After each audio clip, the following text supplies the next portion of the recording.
जरा आप चारों तरफ देखिए, जहाँ तक नजर जा रही है सिर्फ कटीली झाड़ियाँ, कचरा और पत्थरों के ढेर लगे हुए हैं। बरसों से हमारा यह बाड़ा ऐसे ही खाली पड़ा है, जिस पर कभी कोई फसल नहीं उगाई जा सकी। हमने कई बार कोशिश की पर हर बार नाकाम रहे। लेकिन इस बार मैंने और पापा ने सोच लिया है कि चाहे जो हो जाए, इस बाड़े की सूरत को बदल कर ही रहेंगे। और इस बार यह सिर्फ एक सोच नहीं, क्योंकि इस पथरीली जमीन पर लगाने के लिए मैंने अपने घर पर पपीते की शानदार नर्सरी पहले ही तैयार कर ली है। यानी अब पीछे हटने का कोई रास्ता नहीं है। अब तो इस खेत को रेडी करना ही होगा। तो कटीले झाड़ और पत्थरों से भरे इस बाड़े को हम दोनों बाप बेटे कैसे एक खूबसूरत पपीते के बगीचे में बदलते हैं, चलिए इस जिद्दी सफर को बिल्कुल शुरू से शुरू करते हैं। हेलो गाइस, मैं हूं अजय और स्वागत है आपका मेरे इस चैनल के बिल्कुल पहले व्लॉग में।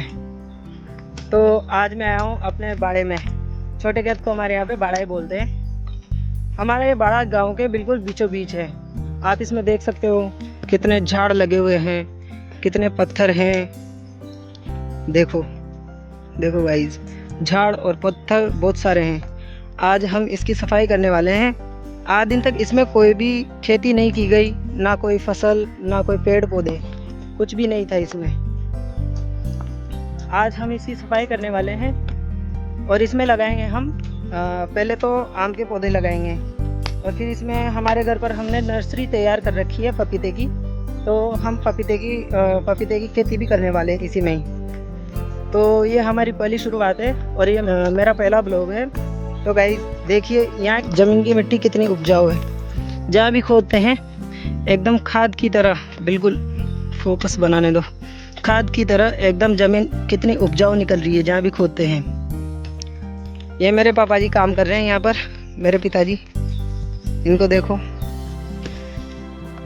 अभी कुछ दिन पहले बारिश हुई थी, तो बारिश की वजह से वैसे भी ज़मीन में नमी आ चुकी है, पर फिर भी गर्मी कम होने का नाम नहीं ले रही है। गर्मी तो बहुत तेज़ है, पसीना भी आ रहा है। बाकी गाइस आप बोल रहे होगे बेटा वीडियो बना रहा है, पापा जी काम कर रहे हैं। तो सॉरी बट मेरी थोड़ी मजबूरी है। मेरे क्या है ना, कुछ दिन पहले एक्सीडेंट हो गया था, तो आपको मेरे चेहरे पे दाग धब्बे निशान दिख रहे होंगे। तो ये चोटें भी उसी एक्सीडेंट में आई थी और मेरे हाथों में भी फ्रैक्चर है। तो इस वजह से डॉक्टर ने ज़्यादा भारी काम करने के लिए मना कर रखा है। तो इस वजह से मैं फावड़ा नहीं चला पा रहा हूँ। बाकी मेरे पापा जी शुरू से ही मेहनती हैं और हमारे सुपर हीरो हैं मेरे पापा जी। देखिए कितनी मेहनत और लगन से काम कर रहे हैं। गाइस सपोर्ट ज़रूर करिए यार। मैं दिखाऊंगा आपको अपने घर पे जो पपीते की नर्सरी है उसको भी दिखाऊंगा। पहले मैं आपको अपने जो बाड़ा है छोटा वाला खेत जिसको बाड़ा है बोलते हैं हमारे गांव में, तो उसका रिव्यू दिखाऊंगा आपको थोड़ा सा। तो ये देखिए यहाँ पे झाड़ है। यहाँ पे हमने मकान बनाना स्टार्ट किया था पर किसी कारण से मकान बना नहीं पाए हैं, केवल कुर्सी भरी है। और ये हमारा आगे का प्लान है कि आगे मकान बनाया जाएगा यहाँ पर। हाँ गाइज आपको आम के पौधे भी बताता हूँ मैं। तो चलिए हमारे आम के पौधों के पास में, ये है हमारे आम के पौधे। वैसे ये हमारे घर पर लगा रखे थे। आज ही हम इनको बढ़िया गहराई से खोद के और उपाड़ करके लेकर आए हैं, ताकि जड़ों को ज़्यादा से ज़्यादा नुकसान से बचाया जा सके।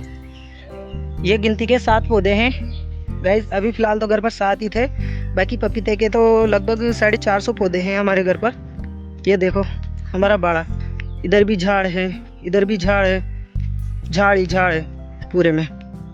जो छोटे बेर नहीं आते वो बेर वाले झाड़ हैं। और ये देखो पत्थर, इधर ये सामने ग्रीन नेट के नीचे हमारा गायों के लिए, पशु के लिए चारा ढका हुआ है।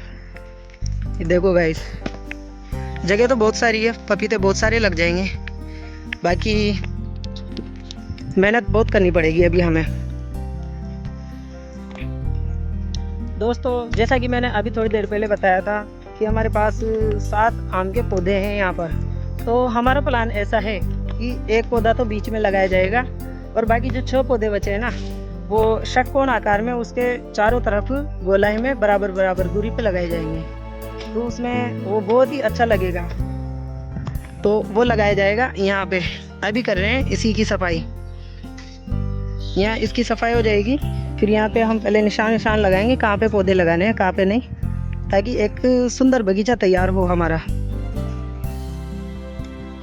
हमारा जो ये खेत है बहुत सालों से ऐसे बंजर की तरह पड़ा हुआ है। मिट्टी तो बहुत उपजाऊ है। देखो अभी मात्र 2-3 दिन बारिश हुई थी जिसमें हरियाली उगाई है, यहाँ पर घास उगाई है,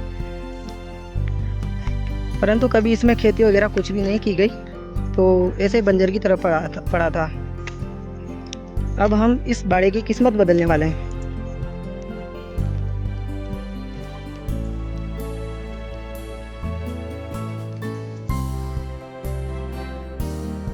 गाइस हाथों के फ्रैक्चर की वजह से ज़्यादा भारी काम तो नहीं कर सकता, बाकी आसान वाला काम तो कर ही सकता हूँ। जैसे पिताजी ने ये झाड़ खोदे हैं यहाँ के, तो इनको ऐसे करके डंडी से निकाल तो सकता हूँ, एक तरफ इकट्ठा तो कर सकता हूँ।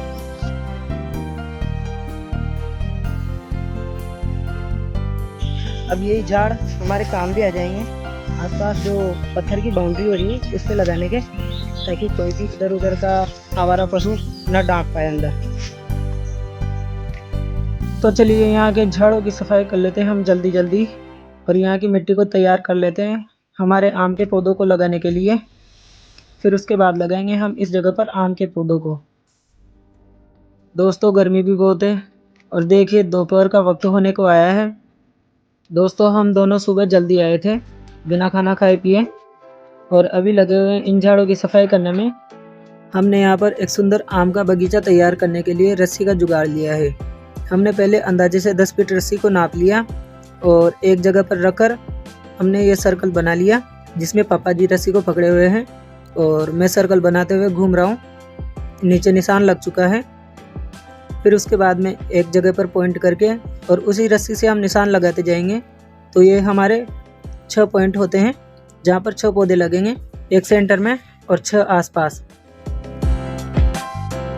तो दोस्तों इस जून की कड़कड़ाती धूप में पापा के साथ मिलकर हम लगा रहे हैं इन आम के पौधों को हमारे खेत में, लेकिन असली मिशन अभी बाकी है। इसके बाद जाएंगे हम घर पर, जहाँ पर हमारी वो अनमोल संपत्ति हमारा इंतजार कर रही है, जिससे हम इस बाड़े की किस्मत बदलने वाले हैं, हमारी प्यारी पपीते की नर्सरी। अभी दिन भी बहुत बच रहा है और हमारे पास काम भी बहुत है, लेकिन हमारी यह पहली वीडियो काफी लंबी हो रही है और मैं ये नहीं चाहता कि आप पहले सफर में देखते देखते बोर हो जाएं। इसलिए इस बचे हुए दिन की कहानी, यानी घर पर पपीते की नर्सरी देखना, वहां से पौधे लाकर खेत में लगाना और शाम को इस बाड़े के कटीले झाड़ों की पूरी सफाई करना, इसका दूसरा पार्ट कल सुबह ठीक इसी समय आ जाएगा। तो चैनल पर नजर बनाइए रखिएगा। अगर हमारी और पापा की यह मेहनत दिल को छू गई हो तो भाई वीडियो को लाइक और चैनल को सब्सक्राइब जरूर कर लेना। मिलता हूँ आपसे कल सुबह इसके नेक्स्ट पार्ट में। तब तक के लिए take care and bye bye. जय जवान जय किसान।